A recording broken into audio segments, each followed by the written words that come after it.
I had a database of contacts that we were constantly maintaining and enriching. You literally had to do old school research. We can tell good from bad. AI could help us with that. Like, it has better memory. I don't think this is about AI. Just call it transformation. Welcome to the podcast, where we introduce you to incredible humans who share their journeys with the mission to inspire you to harness your own inner tenacity to drive your life and career forward. And now, your host, Adam Posner.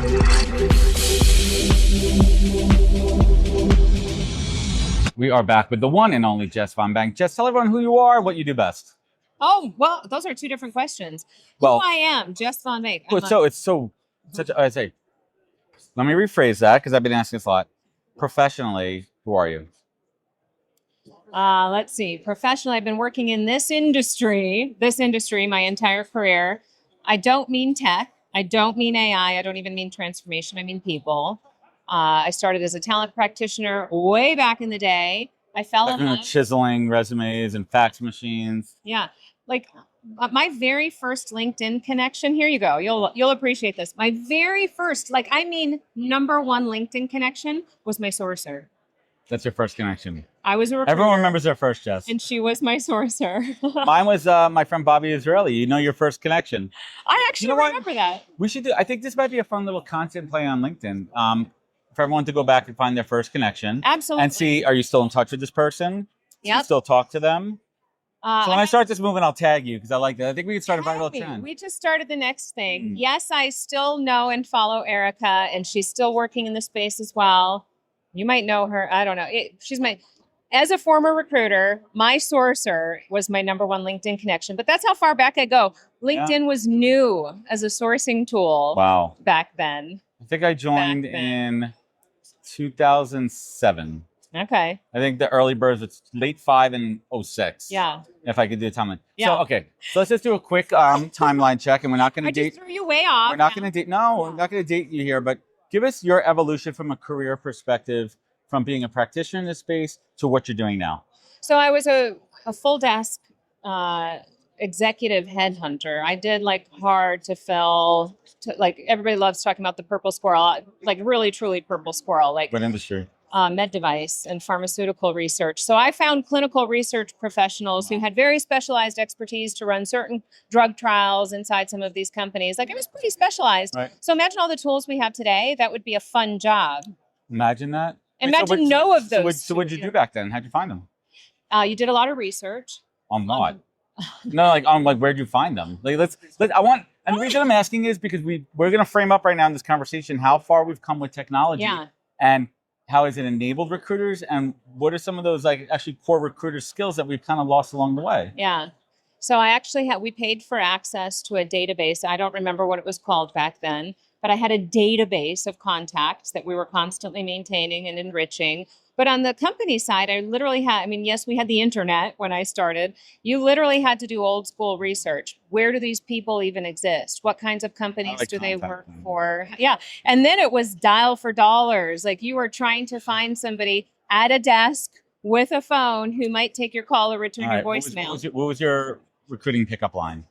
How'd you get folks on the horn?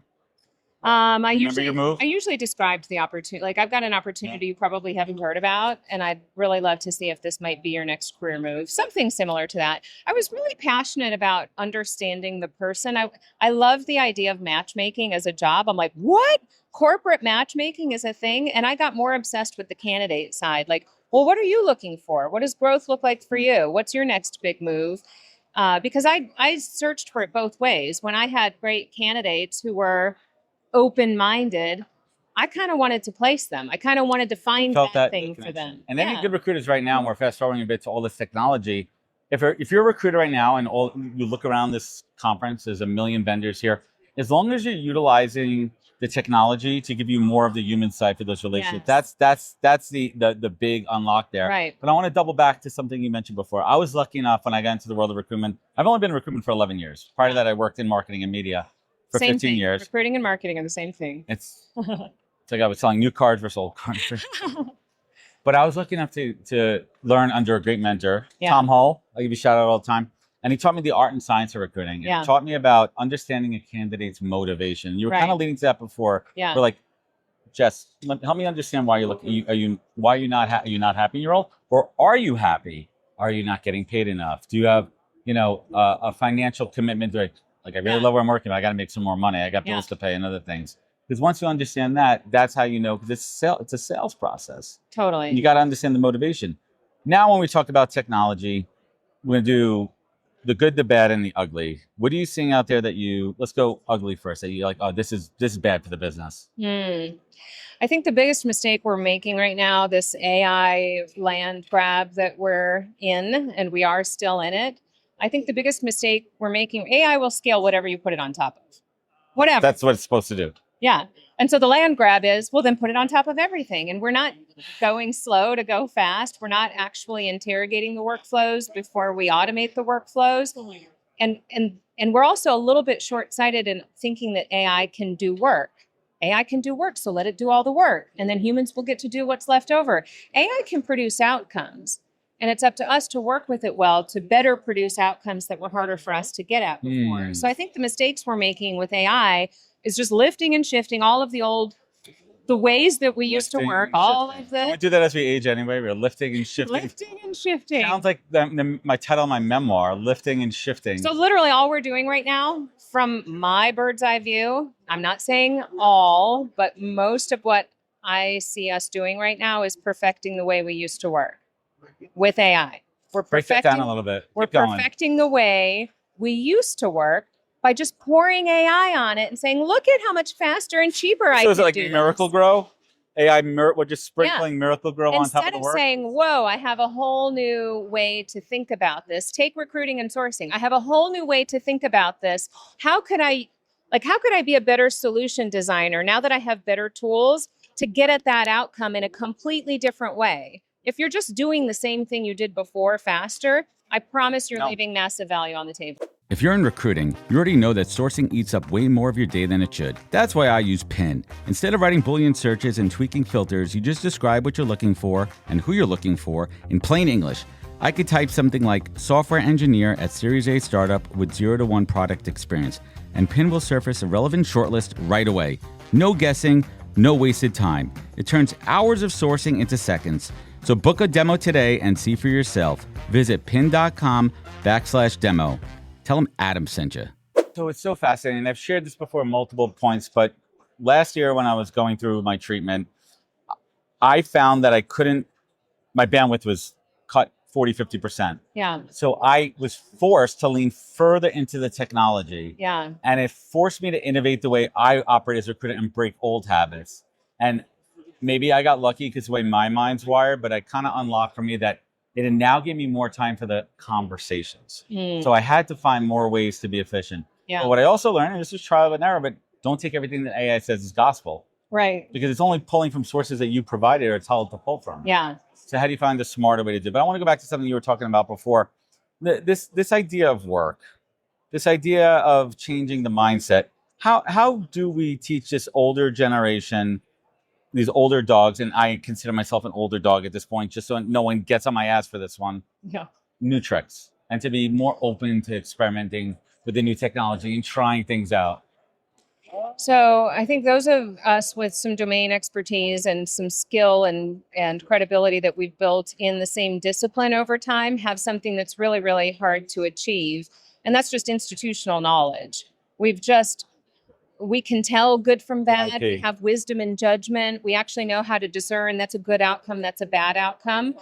Ironically, we have a hard time retaining that as humans, and we have a hard time sharing that as humans. Institutional knowledge is a hard thing to capture It's a real deal. and scale. So that's the ironic part, that AI could help us with that. Like, it has better memory than I have memory. So we can capture some of that with AI, which is kind of exciting.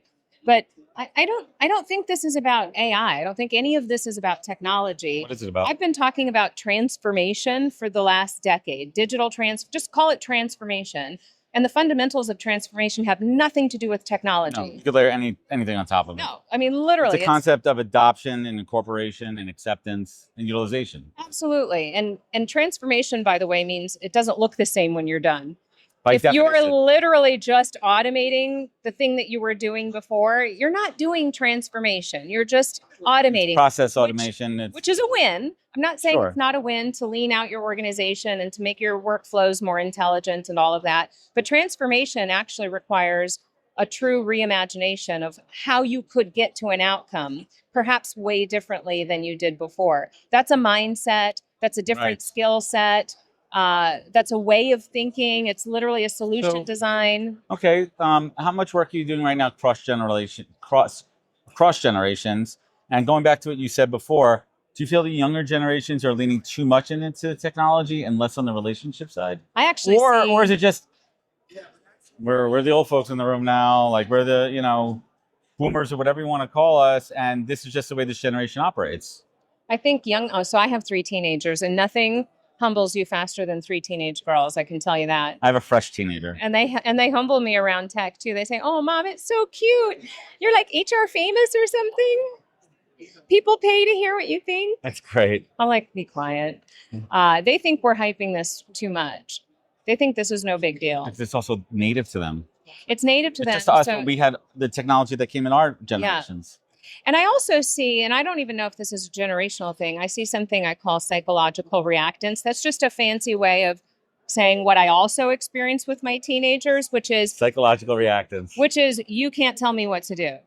And so we have all of this like forcing right. But it's also sort of like the more something is pushed at you, the more we're likely why are you shoving this down my face? Like why? Yeah, like why would I like this? Why are you telling me to like this? So we're also seeing a lot of this. Everybody has to do it. Everybody get on board. Save yourself. I literally hate this whole like, I don't know, we're wiping out all these jobs, but figure it out for yourself. What's your take on that whole thing? Jess Von Bank, is AI taking all the jobs? I feel like I could automate that. I think we're building the Titanic in plain sight. We're literally building the Titanic in plain sight. We're telling everybody, look at this amazing ship. Everybody get on board. Literally. And then we're actually showing them, oh, but we don't have enough lifeboats. We don't have any. Sorry. They're all imaginary anyway. And we can see the iceberg, but we can't avoid it. Sorry. Like we're literally building the Titanic in plain sight. We're saying we're going to do this great, amazing thing. Isn't AI great and wonderful? Oh, powerful God. And we're going to wipe out all of our own jobs in the process, but I'm sure we'll be fine. We have enough lifeboats, maybe. We don't have enough lifeboats. Actually, we can see that we don't have enough lifeboats, but we're still going to launch this ship. Yeah. We're going to christen it. We're going to smack that champagne bottle over it. Yeah. And we're going to let it ride. Let's leave us with some words of optimism. What is happening in this space right now that really, you're like, yes, we're doing this right. We're going in the right direction. Things are looking good in this area. What's lighting you up right now? Yeah, Jess? I think we're breaking things faster that needed to break anyway. So this forces a bunch of questions around what kind of world and society do we want to live in? How do we sustain economic development? How does that flow down into higher education, and not just higher education, but the way we develop youth for the future that we're creating for them? I think this broke a bunch of things faster that we probably needed to get to breaking anyway. Yeah. So now we have to rethink how do young people learn, for what purpose, what gain? How do we prepare them for contribution in workplaces and in society at large? How does healthcare leap forward? Can't we be a healthier people? Yeah, can we at this point? Yeah. So I think that's exciting. I mean, nobody wants to feel disrupted, but I think we all want disruption if it's good and positive on the other side. Absolutely. One and only Jess Von Bank. Where can folks find you? Where can they connect? Where can they learn more? Find me on LinkedIn. I think that's the best place. And I write a lot on Substack too, if you really want to geek out.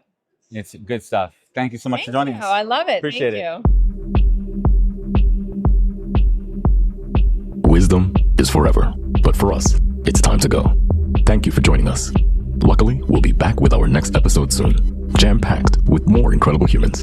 Thank you for listening, subscribing, and sharing. To join the conversation, search the Podcast on LinkedIn. And to catch up on past episodes and more info, please visit www.thepodcast.com.